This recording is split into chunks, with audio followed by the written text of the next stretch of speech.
Hi, welcome back to the Personality Hacker Podcast. My name is Joel Mark Witt. And I'm Antonia Dodge. Welcome back once again, Christian Rivera, to the podcast. Good to be here. Yeah, Christian is INTP Preferences. Yep.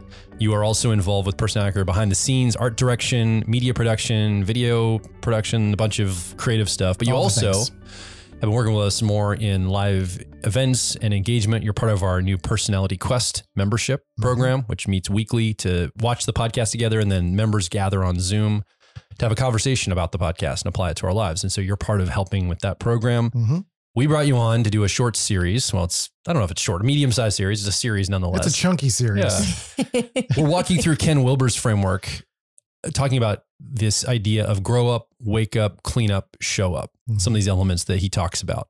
The first episode, we framed it out, kind of all those elements, just in a general overarching way. The next episode, we talked about this idea of growing up, the maturation process, growing up, whether it's a natural process or we put attention to it. The last episode, we talked a little bit about waking up. You know, these moments of enlightenment, of waking up to certain aspects of reality or yourself. And then this episode now, the next episode, we'll talk about showing up to your life or to other people or whatever. But in this episode, we're going to talk about cleaning up. And that's a really interesting concept, cleaning up. I always think in terms of something's dirty, if you think about the word clean. So immediately I think of a moral framework. And I'm like, oh, so I'm, you know, it goes right back to my Judeo-Christian upbringing. It's like, oh, okay, I'm bad and wrong. I'm impure. And I need to clean up my impurities. And I think there is a little bit of a zeitgeist about this too in the world right now. I think a lot of people are attuned to this idea of purity, purity culture, purification. It's really kind of a weird, outside of a religious framework, it's kind of a weird experience for me to leave or transcend my specific religion, get out in the broader world. And now, wait, everybody's attuned to similar things. They just don't talk about it in the exact same ways, but it's a lot of the same kind of energy going on. Right. Is that what we're talking about when we say clean up though? A little bit. It's having had to learn how to be disciplined throughout your life, and then later on realizing that there are certain things that you use to discipline yourself that you don't really need anymore. It's a bit of a letting go process, but it's really the assessment of, like, after you wake up, suddenly you're able to see a lot more than you were able to see before. It's like you could ignore that your room is dirty in quite a literal sense. And then you kind of wake up to the idea, you look around and you're like, wait, this smells weird. Like, this is uncomfortable. Actually, it's making me feel like I can't bring my best self because this place is dirty and uncomfortable and I don't have a routine, and nobody wants to come into my room or my house. And like, maybe I should start to do some cleanup work. Now, it doesn't necessarily mean that desire to be completely pure and pristine. It's not like this minimalism frame of being this like hyper disciplined, which is the one extreme of it, of becoming this hyper disciplined, super pure individual who is doing such radical internal self-diagnosis of whether or not you're a good person or a bad person that you are desiring to completely remove any bad parts of yourself. That's like what a lot of religions tend to teach us, is like, you need to remove impurities. And that's not really the idea. The idea is that you had to go through this process at some point in your life of becoming this, whatever the version of a reckless teenager was, to now be brought into a religion or be brought into an institution or in a job or something like that. And you had to kind of control the ego parts of yourself and become a behaved individual, not only just for society, but if you actually wanted to interface with human beings and be able to be civil with them and connect with them, or earn the attention of a partner, or any number of things that you wanted, you had to kind of play the game of life a little bit. And then at some point you reach this phase where you are now able to look at yourself with this grow up frame of having gone through a maturity process. You go through the grow up process of testing all of these various hubrises that you've had and suddenly developing some humility. But the humility can sometimes go a little bit too far. Again, it goes into that purity frame. Like, you try to become so humble to the point where like you completely dismiss yourself and don't assert yourself at all. So what I'm trying to get to with that sort of roundabout explanation is that cleaning up is more of this like facing yourself process. It's diagnosing what your actual experience is like and starting to make better judgments for yourself as to what is what does it mean for me to be a good person or a bad person, and not just the external moral descriptions of it, or just being a good person by behavioral standards, by civilization standards. So then could we use the words calibration or adjustment when we come here? Is that really what we're talking about? I think so. I mean, I think a lot of shadow work lives here. When people are talking about shadow work, they're talking about all of the things that you've repressed over the course of your life that you've deemed as like bad by, again, either your parents' standards, or perhaps you tried a behavior in high school to get a partner or attract somebody and that didn't work. So you just kind of tamp that down. Gotcha. Or, trying to enter a job and you have to learn how to do an interview and button up and dress nice and look the look, so to speak. And at that point, maybe you don't have that kind of job anymore. Maybe you're not in that kind of life anymore. Maybe your parents are not around anymore. Maybe you're an adult now and you have maybe the voice in your head of your parents, trying to keep you contained and keep you behaved and keep you in a certain way of being, like keeping you in a good standing or good behavior. But at some point you have to do this individuation process of separating yourself from those narratives, from those voices. Guilt is society's voice in our head. And if we're continuing to abide by that, then we're not necessarily allowing ourselves to individuate. So it's not necessarily like looking at it and throwing it all out, but it's just the opportunity to reevaluate it. So something I have written down here is that how have I reduced self-authority? How am I projecting, which is casting aspects of myself onto others or outwardly? And how are we introjecting, taking others' emotions and claiming them as our own with like shame and guilt and stuff like that? And then do different parts of myself have different solutions for the same problem that I'm facing, and creating kind of an internal split. And that kind of happens throughout the growing up process. And we wake up to these ideas that we need to work on these ideas, projections, introjections, and split ego states, so to speak. Yeah. When I think of cleaning up, I think that's a really apt metaphor we talked about in the last podcast, which is you wake up and you see that something needs to be done. You understand, like I talked about in the last episode that, there were some things that I was claiming that were unearned, and there were some things that were earned that I wasn't claiming. And so this idea of like I think we use the word cleaning up, not just when our house is dirty, but also when it's disordered, right? Like it's cluttered. It's cluttered. There's things here that maybe we should have gotten rid of, or there's things, that are missing that maybe I need that tool or, right. And so I think a part of this is waking up to the actual work that needs to be done. Right. And we use a model called the HAT model. We've done podcast episodes on it before. That stands for healing, achievement, and transcendence. And I always think of cleaning up as accurately determining what kind of work we need to do. Do I need to do healing work? Right. Do I have a trauma that I've suffered and I need to heal from it?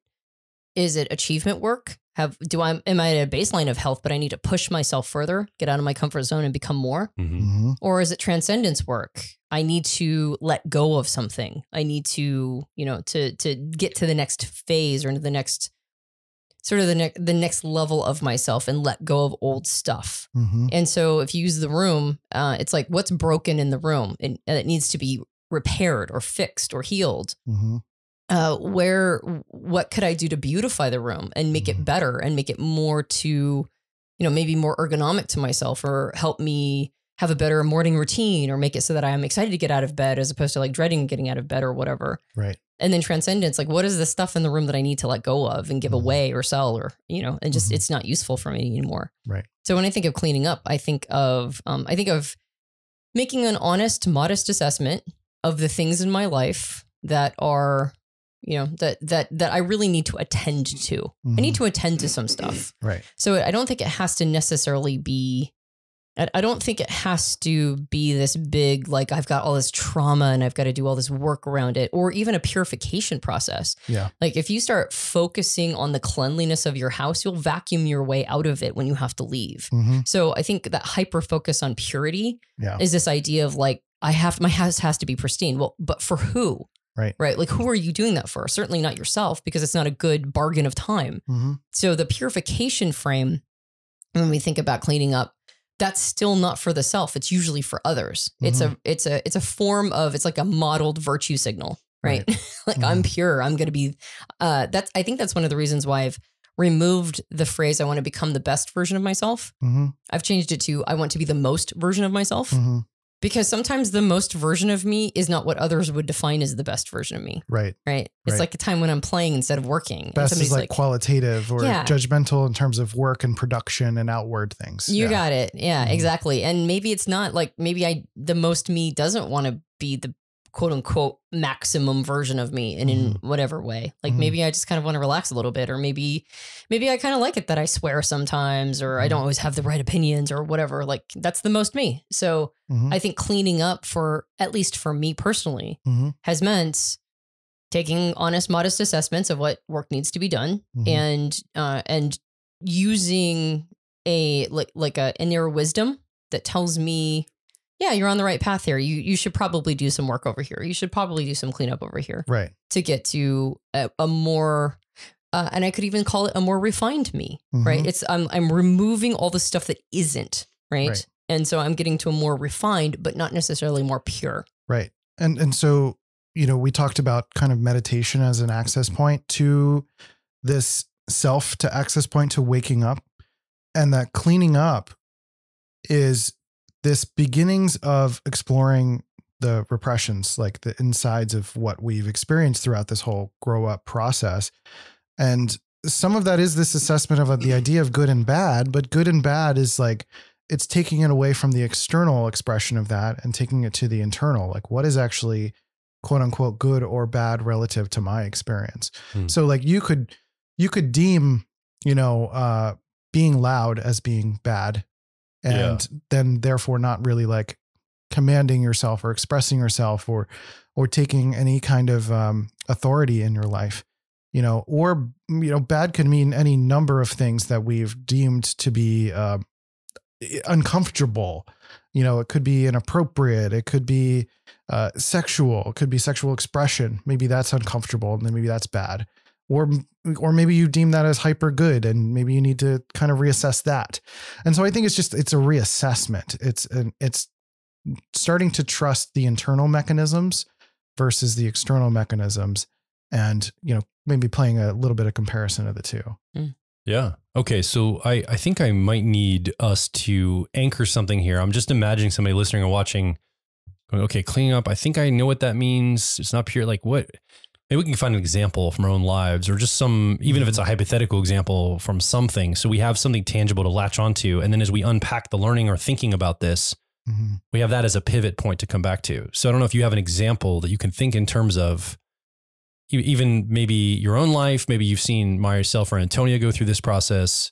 It's like, I grow up, I mature, so I'm ready to be awakened to the things I need to tune to. I mean, one of the things I've been awakened to is that I tend to walk into rooms talking. I have this imagination that the world like exists as I walk into it. So Antonia has given me the feedback, Joel, you really need to check in with people before you just start talking as you enter a room. People are already in conversation. And, and I'm usually, I always think I'm giving something, I'm bringing value, or I'm offering, but it's been reflected back to me. Like, no, you need to check in, tune into what's going on first, and then offer. So that's something I've been like, that's a real low level one. I think it's not like a earth changing experience for myself, but I think that's what we're talking about is now I'm tuned into that. Right. And every time I catch myself, I'll literally walk in a room like, hey, like her and our daughter Piper will be talking. I'm like, hey, Piper, guys, I'm sorry. I just caught myself doing that. I'm trying to practice. They'll be like, what? And they'll give me their attention. I'm like, no, don't give me your attention. That's the last thing I need right now. Right. Keep your conversation. I need to be patient and stand here. Right. And I'm like trying to really catch myself, stop that behavior and change tack. That's what we're talking about cleaning up, right? I mean, is that one aspect of it? It's one aspect of it. Yeah. If we think about the idea of projections, it's usually the idea that something that's triggering us is usually something that we need to do a little bit of cleanup work around. Yes. Or at least recognizing that's something we need to examine. So like a version of that for me is I've noticed recently that I get triggered by someone making an assumption of my values. Like when they assume that I fit into a certain bucket or a certain political party or a certain way of thinking, or even just saying like, oh, you're an INTP, so you must be thinking this, or doing things this way. Right. And I noticed that happens to me because I'm still very much doing that to other people. I'm putting people in buckets based on maybe their affiliation to a flag or a sports team or, where they live or the way they look or things like that. There's still very much that in me that I haven't really examined. And for me, that falls into really the most difficult function for me to access, which is introverted feeling authenticity. So to contrast with your kind of lighter example, this is kind of one of the deepest ones that I've had to get into, is almost overvaluing my story and my perspective and not really listening as much to other people's stories and other people's perspectives. And that's something I'm working on personally, but very much noticing my son, for example. I think he's an ISFP or ESFP. He's 8 years old. And he has a lot of wants and he has a lot of criticisms and a lot of judgments. Like we'll watch a movie and it's just constantly like, why do they look like that? Why is that like that? Why are they making that choice? Why are they doing this? It's just like these constant kind of criticisms of what their intentions are. And I'm just like persistently triggered by that. I'm like, that's because I'm doing that. I'm casting intention all the time without realizing it. And I'm very sensitive to having that done to me. Right. So there's a little quote here I have about projections. Is that when something annoys us in someone else, we usually want to correct them, help them see where they need to change. Think of road rage, for example. Instead, shadow work invites us. Yeah, road rage is like the pretty consistent example. Instead, shadow work invites us to look within. What in me is actually being triggered? No one can push our buttons if we don't have any. We must first acknowledge, befriend, and embrace what we see. Not try to fix someone else or even ourselves. That's the key. We must begin to shine the light of our own awareness on those parts of ourselves that we judge as unlovable or unworthy, to own with which was disowned, the dissociated emotion. And what really is underlying a lot of shadow work, a lot of uncovering triggers of looking at this, what I've been heard as described as like this heavy bag that we drag behind us. The shadow is like this heavy bag of stuff that we just keep stuffing it in there. We assume we've let it go. We assume we're done with it, but we really just stuff it down and it drags us. It's that we're avoiding the authentic emotion that's underneath it all. Even something like introverted feeling is a cognitive function. It's a narrative. They're narratives. It's the way that we approach what we're experiencing actually in our soma, in our emotional experiences. So when we do cleanup, cleanup work leads to true emotional processing and release. That's the idea, is to eventually be able to feel the authentic feeling of what is behind all of that, behind our stories, behind what we're intellectualizing and all of that, and actually like experience the true emotion underneath it all. And I think that's what like personality life path ends up providing for a lot of people, through the avenue of personality types and cognitive functions, and being able to determine which cognitive functions do I need healing, achievement, or transcendence in. Like that was powerful for me to recognize that there are actually a few areas I need healing in, not the whole thing. Yeah. And so it's not always heaviness. Sometimes it is. Sometimes it's just little annoyances that we're like, oh, I don't notice that about me. But it's this process of really getting to know that like, what I experience, other people will experience. If I can witness it in someone else, that means it's something I experience too. And it's just this continual process of getting to know the core of the human emotional experience through these sort of triggers and projections and introjections and all the complexity that goes with that. Yeah. Is it okay? I was just going to say, it's stuff we maybe don't like. If we see something in somebody else, there's that projection, but I also want to say there's projection in things we wish we had. We judge in others because we're envious. We wish we were more like that. So we judge it because it's actually something we wish we had. I just wanted to make that comment too. Yeah. I was thinking about the example you used of walking into a room and talking. Yeah. I think that if it were to be a cleanup process, it would be, why am I doing that? It's an assumption of bringing value, but really if it's taking, then what's going on for me that I feel like I have to provide value the moment I'm walking in? Or is it really about value? I mean, I'm just going to pretend as if because I actually don't know your inner dialogue. I don't care about going into this. It's fine. Yeah. But it's like, well, is it really about providing value, or is it about controlling the environment, right? So that it's going the direction I want it to. So I'm never in somebody else's frame. Yeah. Like, is it? That's probably more like it. I mean, that's probably closer to it. I'm sure. Yeah. Like if reflecting on the self. If I bring my energy to it and my energy like steals the show, then now I know that I can move the energy as I want to. Or I'm never bored. Or I'm never bored. Which is probably a lot of it. As I'm like tuning in, I'm like, it's probably a lot of boredom. I don't want to be bored in a situation. Right. And so all of that would have come behind I'm trying to provide value. Yeah. Right? That's the nice way of telling myself. Well, look how much value I'm providing. And altruism. Thank you for being willing to provide an example of it. Oh, yeah. That is personal to you and true and honest. Because we're all doing that all the time, right? Yeah. We've got the story. We've got the I'm doing this because of this reason.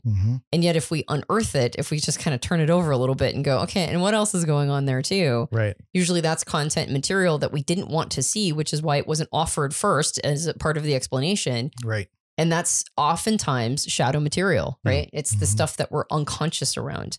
And so I think the willingness to clean up means the willingness to have things reflected back to us, which is why we have to start with grow up and then wake up, right? Because the grow up part, at the very beginning, I said that I wanted to wrap in Jung's archetypes about the self, the persona, the ego, the shadow, and then the whole self. And when we grow up, part of growing up is dialing on our persona, our interface with other people. When we dial in our interface with other people, we get ourselves accurately reflected back to us, because persona isn't intended to be a fake version of us, right? To get something we want or to make somebody else happy. It's an access point to our true selves that we can't show everything to everyone. So we choose to show parts of ourselves to certain people in certain contexts. And the more persona work we've done, the more honest that persona is. And so when people reflect things back to us, the reason why we choose not real personas, the reason why we put on masks, is because we don't want that reflected back. So if they reflect something back to us, but our persona is overly curated or not true, then we don't have to receive it, because we go, well, that they're not really seeing the real me anyway. But if you do a good job growing up, which in part is our access point to the outside world, then when we have things reflected back to us and it's part of the clean, we woke up because we had this interaction. Then we go, oh, then maybe this is something I should do something about. And then we get into cleanup. Now we have the capacity to pull some of that material that was unconscious for us. We now put it into the conscious realm. Now it becomes part of our understanding of ourselves, which is ego, right? Our ego is our awareness and our understanding of ourselves. And now that big bag of shadowy material that we carry around got a little lighter. So cleanup in part is moving content from the unconscious into the conscious, right? And the crazy thing is that if we don't do this work, the older we get, the more it goes the opposite direction. Things we were once aware of, things that were once conscious for us and in our ego, we start to become blind to it. We don't even see that stuff. And now it goes in the shadow, and our shadow gets heavier and bigger. So the cleanup work is lightening the load of that, right? And then having those moments of, oh, I'm projecting something. Oh, I'm introjecting something. Oh, this is an opportunity. The world said that I probably should do something about this. Okay, well, I initially don't agree because I think I'm awesome, but if I think about it, maybe blah, blah, blah. Right. And then now I'm unearthing my intentions and motivations. I'm unearthing my stories. I'm realizing maybe I have some healing work to do here. I've got some trauma, or I'm just not pushing myself. I'm allowing myself to stay in a comfort zone, and I'm not maximizing this experience, or maybe I should just let some stuff go. And to speak to what you were talking about earlier, Joel, about like the purification aspect, it's like, we don't really know how big the bag is. We don't really know how much stuff is actually in there until we experience something or someone that causes that trigger to let us know that we have something in there to actually evaluate. So it's the willingness to face that grow up work actually facilitates, is like expanding your capability to be able to tackle that. And then the wake up work to be able to be willing to go back into maybe dream analysis or symbols, or noticing little messages that are reflecting our psychology back to us. Or just listening to people's feedback. Right. Exactly. So there really is no purification. That's an idealism that we usually have to let go of. And a lot of this is sometimes going in and unraveling a lot of idealisms we have that are a part of what ends up being let go. And that brings up like the point of introjections as well, is the idea that we could be taking on all sorts of other people's emotional experiences. And those are things we need to let go. Where there are projections where we have the triggers and we need to own that. We need to own that that's actually us, or that's a reflection of me and my experience. There's a lot of emotion that we take on that comes from within that is not actually ours. It's something that we took on from our parents' experience, or something from, you know, a teacher or a guide or something else, or society, or something that was instilled in us that is not actually resonant with my experience as a person. You know, I have written here that introjections produce shame and guilt. So if you're experiencing shame and guilt, there's usually some narrative or story in there that's not actually yours that you're holding on to. And then projections distance us from ourselves. So it's like this dealing with these paradoxes of how we're pushing things away and pulling things closer that are disconnected from our actual authentic emotional experience.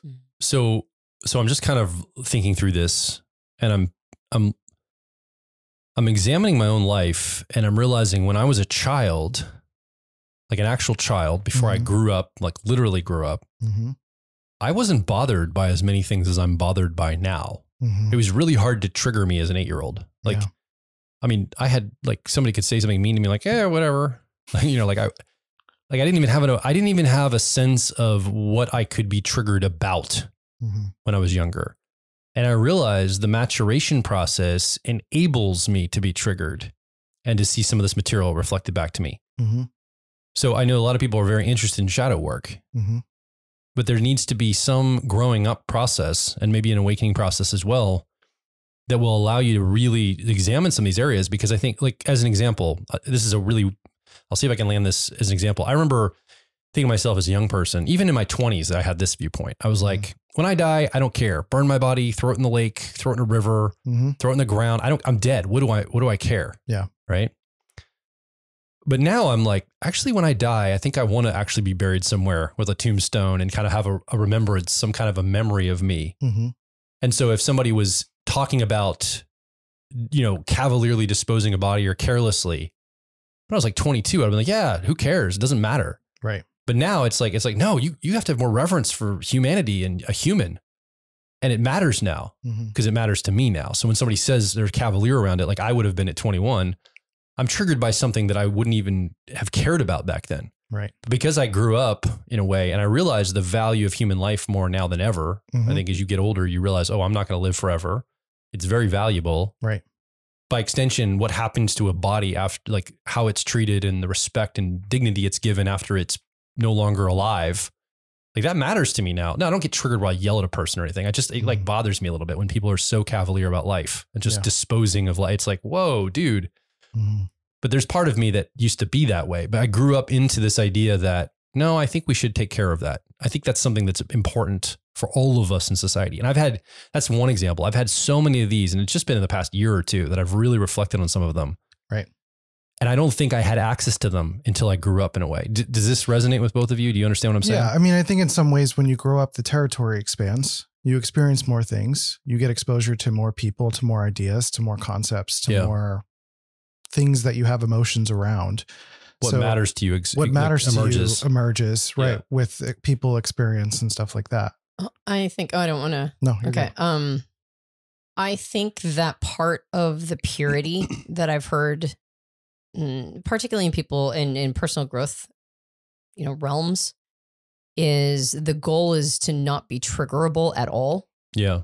And that's the exact opposite. That's 180 degrees from other parts of society that say that anytime you trigger somebody, that's wrong. Yeah. And I think from my observation, the middle ground is get triggered and work through it. Yeah. So I think it's not about never triggering somebody. I don't think that that's healthy. And it's not about being incapable of being triggered. It's a matter of, I mean, when we get triggered, it means that somebody poked at a value. Somebody pushed at something that is important to us. Yeah. And so that's fine. There's nothing wrong with getting triggered. It's what you do with the trigger. Do you immediately blame the other person for triggering you? That's a projection, right? Well, you're bad and wrong for having triggered me. if you get to a place where you're untriggerable, I mean, either you're a monk, meditating on a mountain on a bed of nails, and you're just kind of disconnected from the rest of the world, or it's an affectation. Because I don't think anybody who's actually engaging with reality is going to be completely untriggerable. Like, we're always going to have triggers, and we want those triggers because the triggers afford us an opportunity to dive into the shadow, right? And go, what's really going on here for me? So triggers are actually helpers in some ways. And if you can see them that way, I think the older we get, the more we start to realize what our true values are, like our values, right? And the things that mean something to us. Yeah. And when the world shows a disrespect for it, we can blame the world, or we can go, that's interesting. What is this value around? And then how do I live consistently with it? Right. And is it a value I want? And is it something that's true and honest for me? Or is it something I adopted someplace? And if you grow into it, it's probably closer to yours than anything else. So, and that makes me think about the concept that the persona is a counterbalance to the shadow. Persona work, and I think we massively, I soapbox this all the time, but I think we massively undervalue the importance of persona work. Yeah. And I think the zeitgeist, the idea of doing good persona work means you don't care about other people's opinions, right? You don't care. And that's not good persona work. Yeah. We're supposed to care about interfacing with others. We are supposed to care about the impact we have on other people and the impact they have on us. There's nothing wrong with that. When we care too little, like you did as a child, I was kind of the opposite. I was actually kind of a sensitive kid, right? I had to get tougher because a lot of arrows came, but that's childhood, right? Yeah. But when I was a kid, I was actually kind of sensitive to feedback. And when people said mean things to me, I very much took it personally. Now I'm in the heart triad of the Enneagram, and you're in the head triad. So that's probably a piece of this. But, it was my persona work was getting to a point where I wasn't so sensitive I couldn't interface effectively with others. It was me not introjecting as much. For you, persona work was being willing to show up caring about other people's opinions, right? And so persona work is actually caring just enough, right? Like there's a sweet spot of caring about the outside world, and it's caring just enough.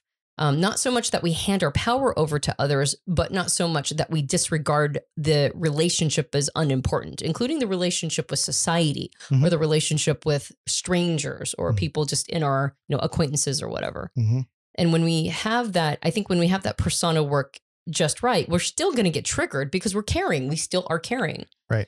We're not taking everything as a trigger, but we're also not taking anything as a trigger. And then we have the ability to get those triggers enough to go, okay, what is this telling me about something I'm not looking at? And that's why they're counterbalances for each other. The better your persona is, the more dialed in that is, the smaller your shadow is. Right. And that's kind of how you can tell when somebody's got a lot of shadow content because their persona is like kind of out of whack. Yeah. It's one note. Right. Well, then sometimes that's the emergent of the shadow work is their presence changes, like their affectation, what they wear, how they show up in certain contexts, or they find a way that the way that they dress fits more contexts. Like, the idea of survival of the fittest is not really about strength. It's about adaptability. And ultimately having a more adaptable persona is an evolutionary strength. Like, we're able to navigate more situations and be more adaptable. And that complements the idea of what you're saying around being triggered. It's like, we're going to be triggered. That's a part of the human experience to be triggered. It's not, if you're trying to control the relationship to being triggered or not being triggered, you're trying to avoid, or you're trying to game the system. You're trying to fight against nature, which is not really going to work in your favor. And it's not actual cleanup. It's not cleanup work. Right. No. It's like hoping that cartoon birds will come clean up your room for you. Yeah. Do you know what I mean? Yeah. There's like some magic thinking I think we have around cleanup sometimes. A little bit. Yeah. And we can, with the relationship to the persona side of things, it can very much be this relationship to extremes when we recognize that there's this relationship to maybe you were completely repressed as a child in terms of sexuality. Maybe you got no teaching about sexuality and it was totally tamped down. You were not allowed to talk about it, not even in an innocent way to like talk about the body or anything like that. Right. They all had nicknames. It was all dirty. Yeah. The little piddle diddle or whatever you talk about. Like you can't actually say the actual words and things like that. The Tinkler. The Tinkler or whatever, it's just like a Batman villain. The Tinkler. The Tinkler. New DC comic coming out. Nobody resists the Tinkler. Nobody Who would even play the Tinkler in Hollywood?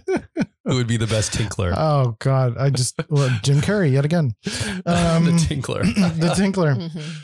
But it's this idea that like, it's like if you've repressed it into your shadow and now you have this room in your life that you can actually start to explore that, it's like it kind of bursts through. It's like someone gets hypersexualized, or they start posting themselves on Instagram, or they become a model, or they like go to such extreme to try to like really pull out this side of themselves to enable it. Now, the challenge is, not every aspect of sexuality is a good thing. Like you can't force yourself upon another person.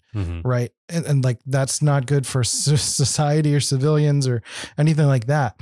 So there's this nuance that we have to find this ballast for as we explore those things. And that's really the challenge of going through the shadow work, is now we look at these things, try to do it slowly so we don't get bit by it or taken over by it. And also assess what just needs to let go, what needs to be integrated, and probably what needs to stay in there. Right. Not being too reactive or reactionary once you wake up to something that needs addressed. Yep. So you guys are talking about this idea of persona, and I just want to give an example, like a hypothetical example, just to make sure I land the point. Yeah. So I'm going to the grocery store and I see maybe a man in his, 60s with a shirt and tie on, everything's tucked in, perfectly presenting. I start a conversation with this gentleman, maybe hypothetically, and it's like it's a very curated presence. They won't, like, this person won't talk outside of what they know. They kind of have a certain presentation. I can't get them to break frame. They're very kind of stuck in this one way of presenting. And they may have taken a lot of time to curate that presentation before they left the house. And then maybe, like, I think my grandfather was like this, like, your shirt's tucked in, he had all this like very curated persona. Your hair has to be combed short. It's all these like markers, no facial hair, all this kind of stuff. Yep. Very curated persona. And it was kind of like, that's what we should all be like in on, right? You should tuck your shirt in because that's what men do, kind of thing. And it's like, whoa, it feels like such one note. Yeah.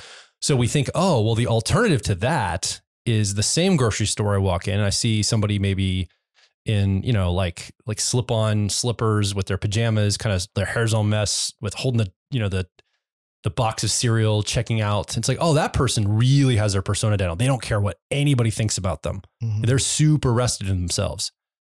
But I think what we can say is, well, they might just be as ego-driven as the guy that's got it all presented well. Yep. It's just the alternative. It's the mere opposite of it. They don't have any persona dialed in. They don't, I would say, my opinion is they don't have a lot of self-respect when they go out in the world. They care so little about what anybody cares about, what thinks about them, that they don't even try, as far as I would be concerned. Against that, my personal judgment, my personal opinion. It's probably shared by a lot of people, and I'm not saying like a quick trip to the store or a one-off on that. I'm saying that's a lifestyle. That's how you show up to the world. Like, I don't care about anybody. I'm going to do what I want. I'll tell my boss to F off. If it gets too hard, I just leave work. I'm not going to keep a job that I have to do what I don't like to do. Like, I show up this way to the world and the world organizes around me. Right. Just as ego-driven as somebody that's very curated, picture perfect. Yeah. And I think both are persona. And that really highlights the paradoxes we tend to create by hyperfixating on a rigid persona. Because that's still a rigid persona. The idea of just like, I'm not going to shower. I'm not going to show up. Like, I'm just going to completely let go.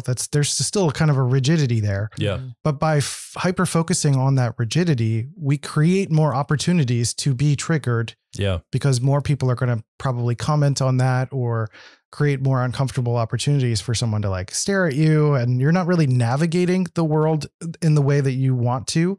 You're just rebelling and still attached to it. It's like being an atheist relative to Christianity. You're still attached to it. Well, and both sides, you can tell, are occupying a similar energy because intimacy is very difficult with either side. On the one side of the overly curated aspect, it's like you have to fit a certain mold even to be able to engage or interact. And and because there's so many rules of engagement, you're probably not going to get very far. You're not going to be able to experience any form of intimacy with this person. Right. And like getting to know the real them, what makes them laugh, what makes them kind of chill out, like what are their deepest fears, what are, what's really going on under there. Right. And the overly curated persona on that side is intended to do just that, because then if you reflect something back to them, they can say they don't know the real me, right? There's no intimacy there. So because there's no intimacy, there's no ability to reflect back. Right. And the person who's like, the screw of society, right? Everything has to organize around me. There's also no intimacy opportunities there because it's all about that person, right? And they might tell you everything about them, kind of, but they're not there. They will not receive any feedback from the outside world. Right. Right. They're just not going to. So on the one side, it's any feedback is discounted because they don't know the real me. And on the other side, it's I'm just not going to accept any feedback at all because I don't care about you. I only care about me. Right. And so both create the same challenge, which is there's no ability to have other people reflect back to them things that they might need to be attending to or addressing. Right. And we live in a really interesting time period where people across the world are able to communicate with each other in a way that's never happened before. I always think of those like coexist stickers on the back of a car that has like the varying, this is like the peace sign and all the religious symbols and stuff like that. It's this sort of like kumbaya idealism, but we are actually living in this time period where we're coexisting. It's just not all kumbaya and it's just not all happy, because everyone has the opportunities to trigger each other sooner and more immediately than ever before. And at the same time are being more highly triggered because they're exhibiting more rigid personas, especially on the internet where you can't at all show nuance of who you are as a person. You have your profile picture, you have maybe the last few statuses you posted or posts or whatever from whatever place.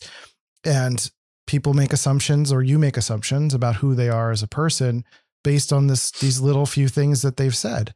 Yeah. And when you respond to them, they respond to you, you keep triggering each other, and you don't have the tools yet, perhaps. I mean, many people seem to not yet. And I don't mean that as a value judgment, just where things are, that we eventually, that's hopefully going to be a feature, not a bug of humanity, to eventually be able to take these kind of social tools. Something like Personality Life Path helps people go through this process of learning what's going on with themselves, to activate, to work through triggers and to process and release and all of that stuff.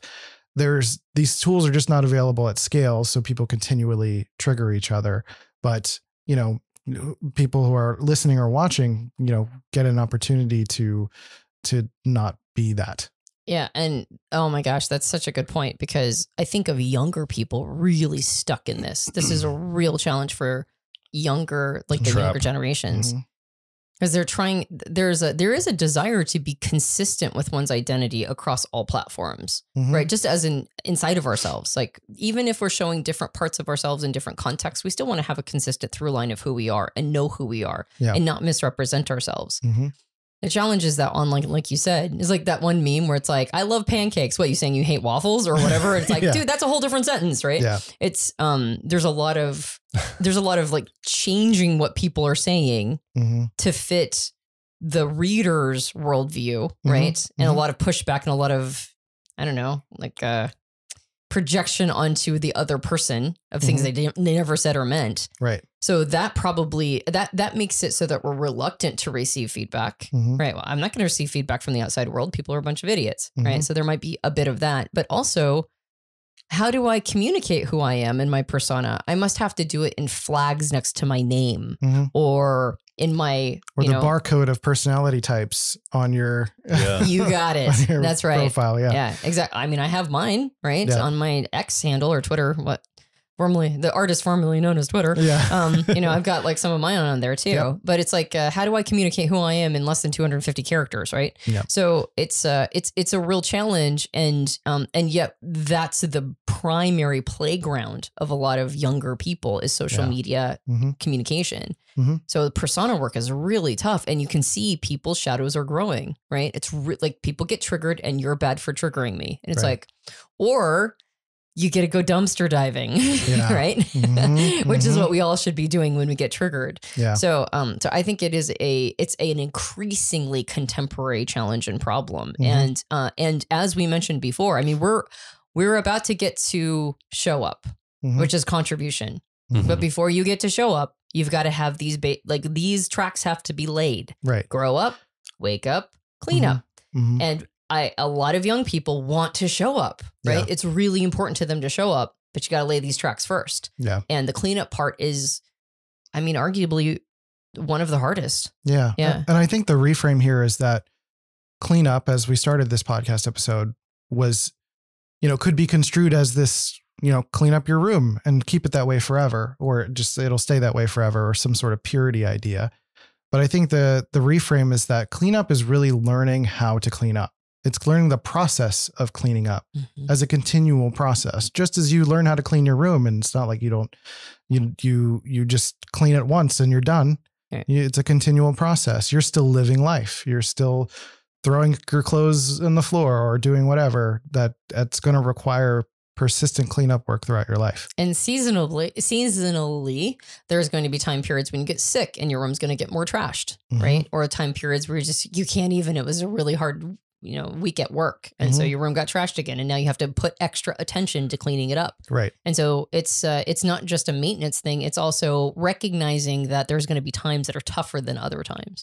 Right. And there's the interior and exterior component of it. That's why I keep using the outer world example of cleaning your room, because as you're doing that heavier work, sometimes there's heavy stuff that comes up and you might need to start building your life around aspects of that to accommodate those moments, or that that you have some challenge, especially when you get into cleanup work for the first time. Yeah. It's like, it's a heavy burden. It's a lot to go through.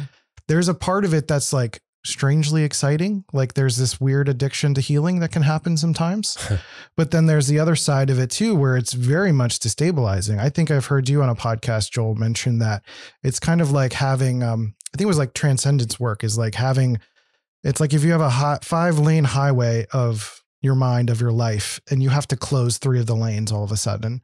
And like, everything's just far less efficient. You just can't do life the same way you used to. You might not have the energetic capacity. You might be distracted by all of these things you need to process. And you have to find ways to accommodate your life circumstances to be able to process these things. And these things are going to come up every once in a while. Again, like I said, it's like, there's no guarantee that the size of the shadow bag. You just don't know what's in there. It's endless potentially. And, you might come across something that just totally destabilizes you. I might lose my wife tomorrow or something. And if that happens, like that rocks my world. And then I have a lot of things I have to contend with from any kind of, you lose a parent and there's like all this stuff that comes along with it that you have to adjust your inner and outer world to accommodate. So they're kind of in tandem is really what I'm trying to say. I love this idea of it being a skill. My dad always used to say, it's not about what you learn, it's about learning how to learn. And I think that's what you're saying. It's not about cleaning up, it's learning how to clean up so that you have this skill you carry with you. Yeah. And you can probably get more proficient at over time, which is great. So I'm tuning into my own life. There's a project I'm working on right now to disconnect from. So I have ENFP preferences, and I've noticed that I use the emotion or the energy of anxiety to motivate myself to get something accomplished. And usually it's on a timeline. Like I'm trying to future project. Okay, I need to have something done by a certain time. I'll create almost the crisis moment at that time, and I'll bring it forward and I'll create this anxiety in myself to try to get myself into action. So I woke up to this idea. This is a few years ago. Like I know I use anxiety to motivate myself. I've already been awoken to it. It's been one of the things I've been working on. And I think I've gotten to a place where I think I can start to let it go more and more. Like this is what we're talking about, cleaning up. I'm aware of that. I've had it reflected back to me from multiple places, and I'm starting to work on this, and I'm getting more discreet around working on this, right? And in all the process, and I'm tuning into the self to say, okay, I've got to find other techniques. And while I'm working on this, that lane highway idea is exactly what I'm experiencing, because it's like, I had this motivation I could use anytime I needed it. I could just pull on it. And now I've shut those 3 lanes off. I'm saying I'm not going to pull on that motivation anymore. Right. And I'm always tempted to go there, and I still struggle with it, but I try to stay in the 2 lanes. It's going to be more healthy. Excitement, anticipation, not anxiety, because it's the same emotion, just a different narrative. So I'm trying to connect a new narrative to it to get excited. But then I was awakened to, I think, a level deeper. I think one of the things that anxiety and even excitement can do is it can take me away from what I think I actually fear success ultimately, because it's going to require more, more responsibility and all of these things. I'm like watching, and there's like a real nuanced awakening I've had to this, like underneath the anxiety. As I'm trying to connect something new, it's like I'm struggling with it. I'm trying to find new motivations. I'm like, oh wait, there's something else under here that I had to like work on that first. So it's almost like as I'm working on that, I'm like digging up more stuff. And I'm like, wow, I got to clean that up now. What does that mean? Am I scared of success? Am I scared of this while working out? I wonder if I was using anxiety with a mindset of like, oh, that's motivating me, and that's where the work has to be. But really, there's a lot like that probably could have been handled a lot faster, but it was actually something even deeper. The reason I bring that up to say is like that took me a long time to discover all of this. Like it's been a multi-year process. Yeah. So is there a way we could almost diagram maybe that skill set? Like what is it actually, what's the mechanism? What are we going through process wise to be able to clean up something? So the first thing I think on here that I have is triggered. You get triggered. Yeah. Something triggers you, or you have something reflected back to you. It's triggering other people. Me being anxious is like triggering Antonia and other people around me. Like I can't operate with your anxiety. It's too much. Okay, I'm triggering others around me. What was going on, by the way? That's exactly what was going on. Yeah, it destabilizes people because they're not using the same motivation structure right, that I'm using. And so I'm watching other people have a harder time when I'm bringing a lot of anxiety. It's working for me, but it's actually destroying my team or other people that we're working with or Antonia and our partnership. Right.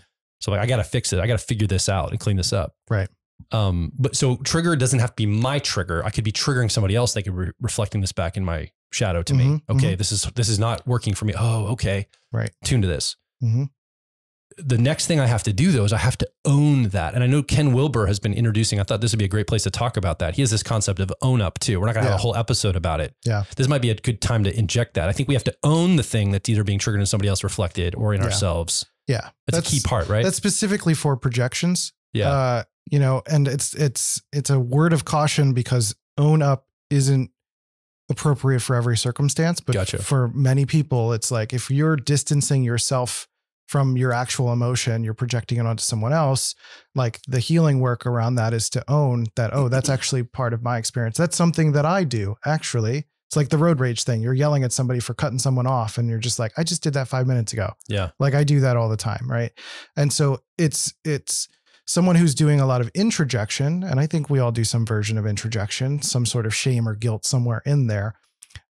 Telling them to own up might not be the best solution for them because they're already owning other people's stuff too much. Yes. Right. That's a really good point. Yeah. A lot of people have that experience. Right. Right. So it's kind of getting to know in which circumstances require which thing to do. So maybe it's more accept, maybe not own. It's more accept that this is going on. Like maybe I'm owning somebody's stuff too much or I'm not owning my stuff enough. I'm accepting that is what's going on. And I got to look at that. Right. Right. To what you were saying before about kind of having to let go of a certain motivational structure, like your anxiety is what motivated you, for example. That's usually a lot of fear that people have going through this process. Like they hold on to their survival strategies and their certain panic structures or whatever they need to keep them from actually feeling the true emotion that they're actually experiencing. It's like the heart is in this place of I don't know, I'm new, I'm alive, this is weird, I don't know what to do. And then I kick it up to the head and head's like, all right, let's learn cognitive functions. Let's, let's project shit on the other people. Let's try to figure out what's going on in the world. Like, let's do what we can to distance ourselves from actually feeling the heaviness or the challenge of actually being within the authentic heart experience. To what you're saying in terms of what the mechanism in here is people get triggered. And I think it's the ego that gets triggered. Yeah. It's because the ego is what's trying to protect us. It's the childlike part of us that's just like, I'm in control. I know what's going on in the world. I know how to navigate this. And I know the strategy that I need to deploy to create a success for myself. I always see that with like Enneagram strategies. I feel like Enneagram type gets flared up in hungry, angry, lonely, and tired situations. I use that acronym, the HALT acronym for that. Yeah. And when I know I'm, for example, I'm a sexual 1 in the Enneagram. When I get angry and judgmental, I know I'm under-resourced. And I know that my ego is flaring up and there's something I'm either afraid of or I'm triggered by and I need to own, or I'm feeling some sort of shame or guilt that I need to let go of. Right. And I think of the ego as this like junction box. That's the way that I think of it, as this point between the shadow and the persona. The ego is essentially trying to decide, what do I keep in my persona? What do I put in the shadow bag, so to speak? And the work that we're doing often in the cleanup work is like recalibrating that ego trigger space, like recalibrating how our ego responds, and using that witness consciousness that we've developed during the wake up place to be able to look at our ego and almost have conversations with it and say like, we're okay. Sometimes it's like self-validation. Sometimes it's being softer to oneself. Sometimes it's asserting yourself to your ego a little bit too. And being able to say like, no, we've got it. Don't worry. It's okay. And, choosing to, throw it a bone every once in a while. It's like, yeah, you're right. We should be paranoid about that. We should be upset about that. We should be triggered by that. That's cool. And then while that's worried about that, I'm going to do this shadow work over here. And, it's really about creating the separation from ego and self. The ego is not us. Yeah. It's that kind of idea. And also the ego is not something to be quote unquote killed. That's like this weird narrative that gets thrown around. It's almost like an organ. You can't kill it. It's a part of our survival strategy, but it's something that doesn't own our experience either. And if we're able to calibrate that and create conscious choice for that, like, that's why we get triggered again if we bring up a shadow material, because the ego's doing the old strategy and saying like, no, I thought we got rid of that. We're not supposed to look at that. Why are we doing that?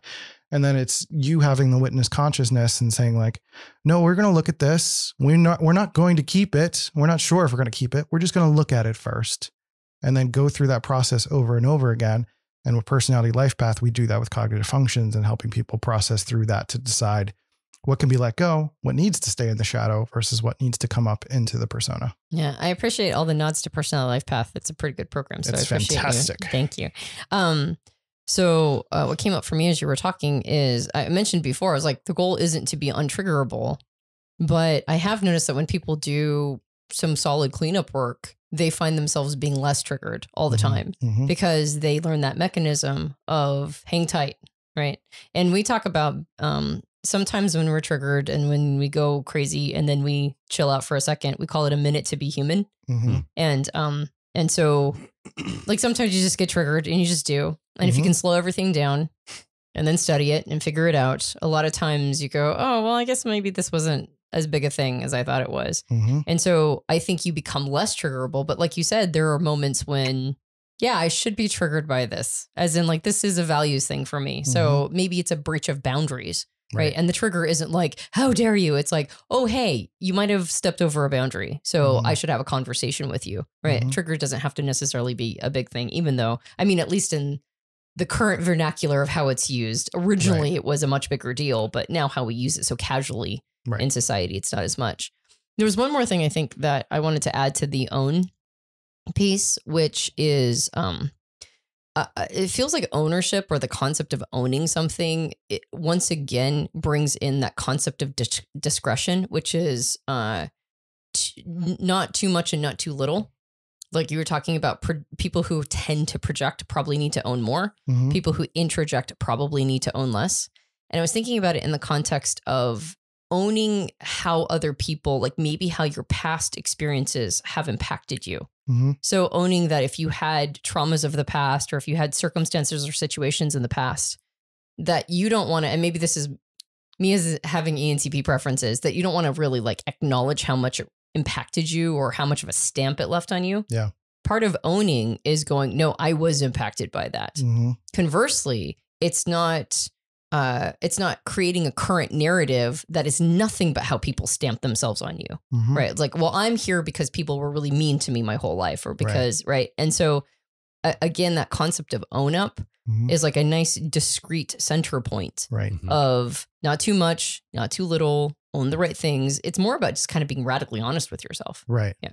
And I think the other aspect that we haven't really touched on that I think is important, at least to put a cliff note on, is trigger isn't always like a negative, upset thing. It's not always about like road rage and you're angry and upset about something or someone, you can have what's called a golden shadow, which is like you can overly admire someone in an effort to continue to lower yourself.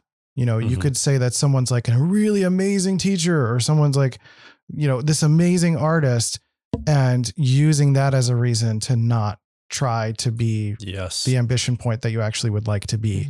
Right. So it's like taking that and that's what's called a golden shadow. Oh, yeah. Interesting. So that's like a situation where you're living vicariously, or like they've got that covered so I don't have to show up, or a little bit like that. Yeah. It's continuing to, it's like saying that it's like saying I'm not good enough to do that. So I'm going to like overly admire this person and I'm going to put them on a pedestal and I'm going to keep them there and I'm going to keep me here.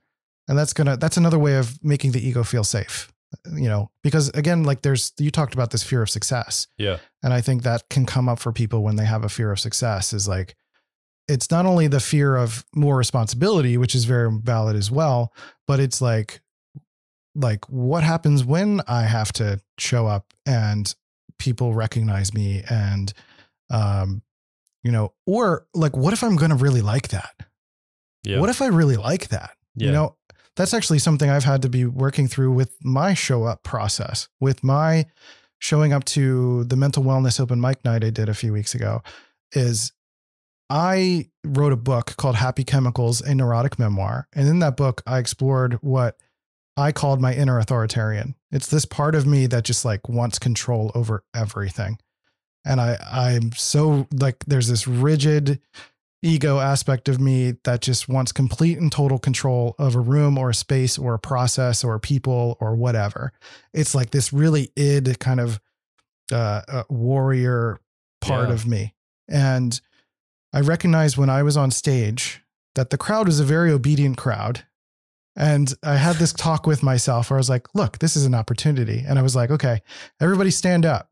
And I got everyone to do like a breathwork exercise in the moment. And I got to do like kind of that command and control sort of desire that I kind of pushed down for myself, that I don't really allow myself to exert a certain authority around. So I have it within myself. I talked about it in a generational theory episode talking about dark side of millennials, that there is a little bit of an authoritarian shadow, but I very much have that for me as an individual.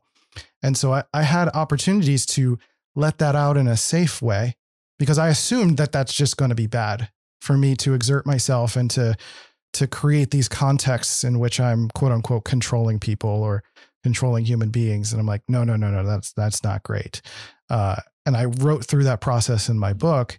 And I think that's an example of a golden shadow, something that I'm assuming is going to be bad, but actually is going to be very good for me to actually step up and to lead and actually like being admired and like that people are applauding and responding to my commands. It's like, I like that feeling, but I'm at a place of growth where I'm not overtaken by that feeling. It's just a certain acceptance of my own inner power that, it feels good and I can own that. Well, it's there regardless if you're going to express it or not. It's going to be passive aggressive if you don't tune it to that. Exactly. Sorry, I interrupted you. Go ahead. Oh, no, I was just going to tease him. How dare you step into leadership? Yeah. How dare you? How dare I do that?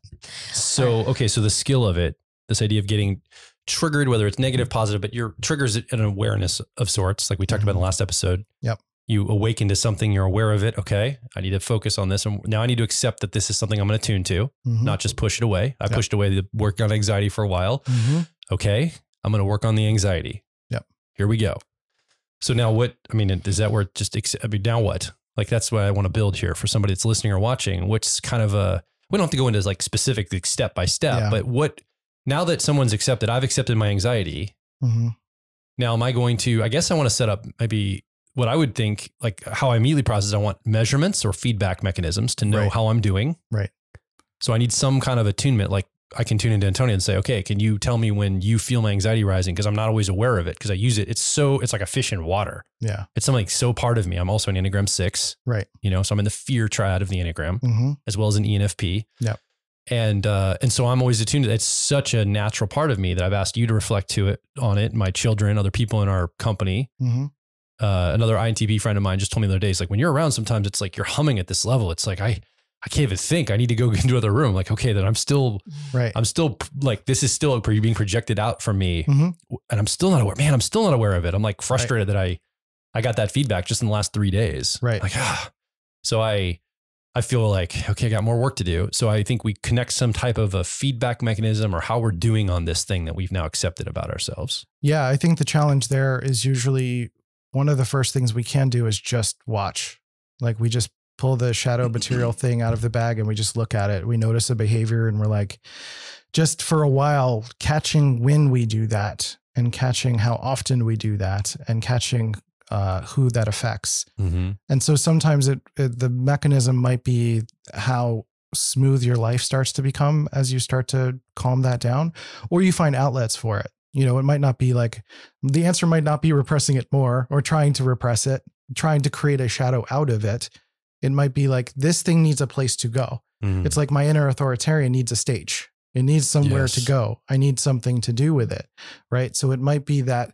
So redirect it. It might be in the case of your anxiety, it needs like a healthy outlet. So it's not just blasting out at everybody at all the time, for example. Or replacement maybe. So redirection because when we get an old behavior, a vacuum is there and something else might just flow in. We need to think mindfully about, like if I remove anxiety, I need another motivation to push me. So I'm trying to connect to excitement. Mm-hmm. One of the ways, part of why we're doing, I think our Personality Quest program right now, I get excited about this. I get excited about hosting people every week. And so now the anxiety didn't really have anywhere to go. I have a place at least once a week to put my excitement and attention and attunement and all the energy I can generate. I've got a place to put it. So I'm redirecting it.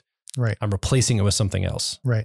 Some of the challenges too is, we, coaches, mentors, this is another space where all of this is like super helpful to have people who are experienced navigating through these things for the sake of accountability, creating new kinds of pressure for you to actually do the work, to be accountable to people, group coachings, things like that. But I also think it's actually helpful at this stage to get into like archetype work or to understand what different archetypes are, to perhaps see where this behavior, how this resonates with other people as well. So it's not like a solitary experience of like, I'm the only person that constantly experiences anxiety. Like that's just not true. Like what archetypes fit that? And like, what is the desire of some of those archetypes? So there's dream analysis where you can sort of look at what the unconscious is trying to tell you. Because ultimately, like sometimes anxiety could mean something completely different. Like what is the heart actually trying to tell me? Mm-hmm. There could be grief there that's being covered up. There could be a desire that's being covered up. There could be whatever. It could be just this mechanism for something you're actually feeling all the time that you're not letting yourself access. Yeah.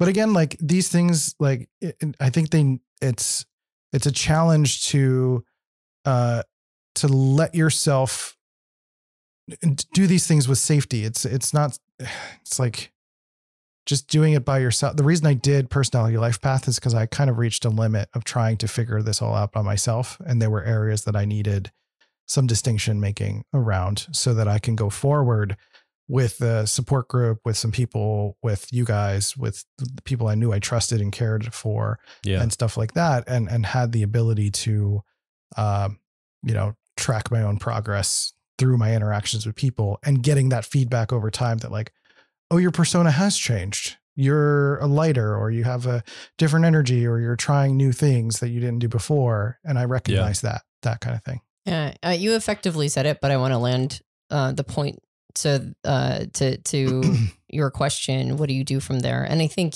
you've gone through this process, and thank you, by the way, for being willing to share the things that you're working on. Yeah.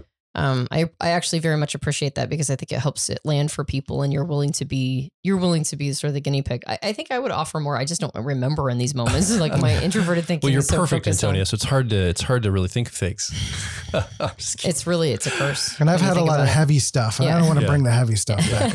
I don't mind. I don't mind kind of representing somebody listening or watching that's kind of trying to make this real for themselves. Because I've always listened to stuff that gets abstract. I'm like, how do I make this my own? So I'm trying to almost vicariously be that in this conversation. Yeah. Yeah. And I very much appreciate that. I was going to say, this is where personality type comes in. And you mentioned archetypes, but also just personality type. It's like, okay, so like what can you expect out of yourself as well? I have ENFP preferences. I am emotionally driven. Yeah. As in like my drives are connected to the emotions and feelings I have. It's going to be emotional. It's going to be emotional. I know that. So if I'm around somebody else who's like giving me feedback of like, that's too much. It's like, okay, is it too much or is it their type preferences that are saying it's too much? What's going on for them? And now you tell me after years of work. For us, it was, do you want to stay together? Right. Like, I mean, it's like, you might have to choose somebody who's a little bit more friendly to really intense emotions all the time, like anxiety. Yeah. And not that sounded like a threat, didn't it? And it wasn't a threat. It was just like, I don't know if I can hang here. I can't hang here every day in anxiety. I heard you. Yeah. I heard you loud and clear. But that's a diamond shines under pressure. Yeah. So, but for me, it's, I mean, I've got my versions of it as a sexual 3. Like, I mean, how often am I in grief for like what feels like no reason at all? Like, I'm just like, I'm having a terrible day and just, I think everybody hates me and nobody loves me. Nobody cares about me. And they only want me for, like how many times do I go off on that dialogue? And there have been times when you've reflected back, like, this is really disrespectful to me. Right. Like, this is disrespectful to our relationship that you think that you have no value to me other than, what you can, like how I can use you. Yeah. And that's a very Enneagram 3 fear. It's like, if I'm not providing constant and perpetual value, then I'm not as an individual valued. And so therefore, if somebody partners with me, it must mean that they're trying to get something out of me all the time. Yeah. And Joel's just like, he'll reflect back to me. It's like, that's like an incredibly hurtful thing to say. Yeah. And so it's my job to go, okay, yeah, you're right. Yeah. And so what's going on for me? And then I go through my spins, right? I go through all of my like stuff. So, but type helps. Enneagram, knowing I'm a sexual 3, it's not, it helps me not believe what I'm thinking. Right. Right. It just goes, this might just be some pre-wiring, or this might be a collection of my type preferences and my life experiences. And so this thought's just there and it just keeps popping up. Right. And if it kept popping up, I might in other circumstances believe it. Right. And go, well, it keeps surfacing because it must be true. Right. I'm like, no, it keeps surfacing because that's how I'm pre-wired and it's bullshit, but I got to do something about it. Right. Right. So, so I think, the how, that's why models are so helpful. Yeah. And then I'll go all the way back to growing up though. Do you want to understand it or do you want to fix it? Right. And so I think models help understand it, but they're diagnostic tools and you've got to get to prescription. So you receive feedback, you accept, you go into owning, right? You use models and tools. And I mean, there's a million tools. People who are listening to this podcast probably like type tools, right? Like type models and that kind of thing. But there's tons of tools that have nothing to do with this, right? There's all sorts of tools for owning your stuff. You can go therapy, counseling, like you said, mentorship, coaching. Yeah. You can do your own diagnostics or, things like dream analysis or whatever, pulling on your own intuition. But I one time heard that it doesn't matter what your face regime is, like as a woman or as a man. It doesn't matter what your Do you have a face regime. Yeah, like at night. I put on a new one every day. Yes. Like at night when you wash your face. Anyway, I read, and this is for everybody. 1,000 faces. I have glasses. That's my face regime. Well, I read, Christian, and I read, Joel, that it doesn't matter what it is. It's just that you have one. Oh, okay. To take care of your skin if that is of concern to you in your old age, right? So, how old do you think we are? When you get old. Okay. Can your introverted thinking 7th function trickster just calm down for a second, Joel? So anyway, but I know that about you and I accept. See, personality types. See how they come into play? That's right. To prove I was just trying to help you illustrate. That's all. But that was a really good example of accepting him in his moment, because that's just a thing that you're doing. You got it. Exactly. That's how you roll. And I understand that. And I'm going to land the point. So the point of that is it doesn't matter what tool you use. It just matters that you're using a tool, right? It doesn't matter which one you go with. It just matters that you're doing it. And then instead of just perpetually understanding, you get to you pull the trigger on solving, and then you loop back into growth, right? So it's like the grow up, wake up, clean up. You're going to see yourself continually and perpetually going back to grow up, because that's the foundation of everything. Okay. Yep. Thank you for allowing me to complete that thought. I don't know why we were messing with her so much. I don't know, but that was joyful. That's great. I mean, all of that leads to acceptance. I think often when people are going through cleanup work or going through a big chunk of cleanup work, the other side is acceptance. Yeah. It's acceptance that, like, I've got these emergency safety valves and they're not going anywhere, but there's something that exists, or my partner has those and they exist. And there's this like true emotion that I'm feeling, that I'm maybe afraid, or I have a lot of grief, or I'm judgmental, or I'm an id person and I have an id experience, an ego experience that, I can ultimately accept that. Mm-hmm. And then going through that acceptance process, it starts to lead us into the show up work, which is really accepting mm-hmm. that we are a part of nature and not just, we didn't just pop into existence right. As something that's going to destroy the earth, or that we're a bane on our partners, or our partners are a bane on us, or like everyone's out to get us. Mm. It's that, we're all a part of nature, and we all have this like unique capability to show up and contribute and be a presence through doing all of this work leading up to this point. Except for the two of you who are clearly out to get me. Yeah. That said, I'm not well resourced enough to be in my best self. I'm in the Antonia Dodge poking, right. Causing problems version of myself. She appears to have a mark on her. We should probably go figure out what that is. That's a good segue, though, I think, to show up. Yeah. Which is the final episode in this series. Week. Yeah. So absolutely. So I just want to review again then the skill process loosely. Yeah. Get triggered or be aware of something. Mm-hmm. Receive that. I had acceptance earlier, but I think you had said acceptance is really at the end of it all. I think, that made sense. So I scratched it out and put it, receive the fact that, okay, I need to work on this thing, or it's mm-hmm. something. Create some type of a feedback or measurement system so I know how well I'm doing. Mm-hmm. We have to be mindful that we need to redirect or replace energy. So if I'm removing something or I'm adding something, there are going to be vacuums created, and I need to make sure that I'm not just removing something and leaving this hole. We have to replace it with something else, or we're going to have things go off the rails. Mm-hmm. Then we tune into tools, frameworks, models, things we can use to help support us, the scaffolding that can help us support this change. Mm-hmm. There might be other people too, community, mm-hmm. Accountability, whatever, it might be an actual model or tool, but also might be people's involvement with us as like a mechanism, like accountability, like a person holding us accountable. Yeah. Our friend Jonathan says we're not supposed to do it alone. Yeah. We're supposed to do it together. Yeah. And then at the very end, it's acceptance. So I think there's the recipe for this cleanup process mm-hmm. that we think in terms of our shadow, our ego, and our shadow in tandem. Well, our persona and shadow in tandem with the ego is that junction box in the middle, kind of helping be the judge or the arbiter of all of it. Yeah. There's this opportunity now for us to tune in and start that cleanup process, which puts us on good substrate, good footing, a platform to do what we're going to talk about in the next episode. Yeah. Showing up. When we say show up, give us a tiny little preview, because it'll be, a week away for somebody that's listening in real time. Well, I think we've already solved the world's problems in this episode. Okay. Well, we don't need to do anymore. Yeah. No, I mean, show up is the emergence of it all. It's like what we talked about many episodes ago at this point, this idea that we keep trying to purposely create what showing up for us looks like, our ultimate purpose, or trying to create some sort of long-term goal mm-hmm. for ourselves.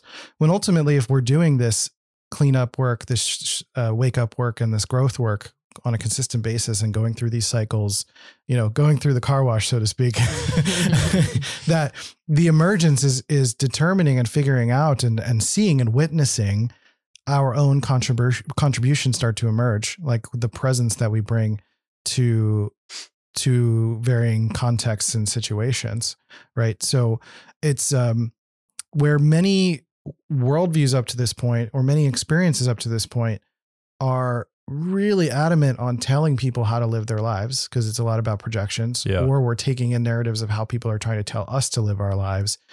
This is a space where we start to get into show, don't tell. Yeah. This is like, you're starting to demonstrate what it means to have a calm nervous system, to show up at the right moment, to be able to get into a rhythm and regimen that when you have to show up on stage, or to show up to whatever your calling or your purpose is, like, all of the material, or all of the work it takes to get to that point. Right. It's not that, again, you're not now a permanent show up state.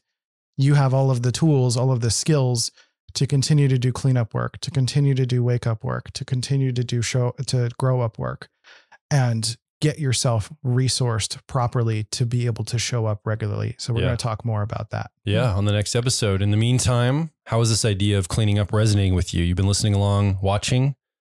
What are your thoughts? Come over to personalityhacker.com directly below this episode. Leave a comment, ask a question. More importantly, share your story. Do you have a cleanup process in your life? Have you gone through this awakening or awareness and you're like, oh man, I got to work on this. And maybe you're in the midst of it. Maybe you're just starting out at it. Maybe you finished something and you're on to the next one. You could talk about what that process was like for you. Are there some steps here that you've discovered outside of these ones that we talked about? Again, we want to hear from you. You're the fourth person in this conversation, but you haven't had a microphone. So come over and make your voice heard over at personalityhacker.com. And if you enjoyed this podcast, you can subscribe to us on iTunes and various Android platforms. If you leave us a rating and review on iTunes, it helps us out a lot. You may be watching right now on YouTube because we have a video version of this podcast that if you're part of our Quest program, we will be talking about right after this episode. So welcome all of you Questers, and we'll be talking to you in just a moment.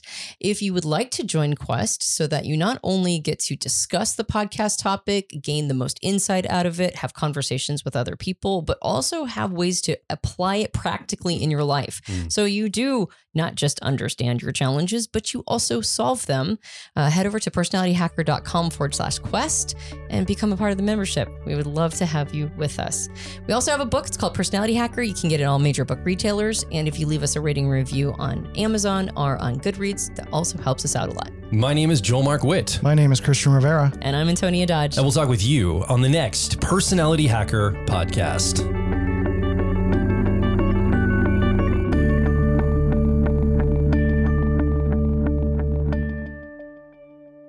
Hey, it's Joel from Personality Hacker.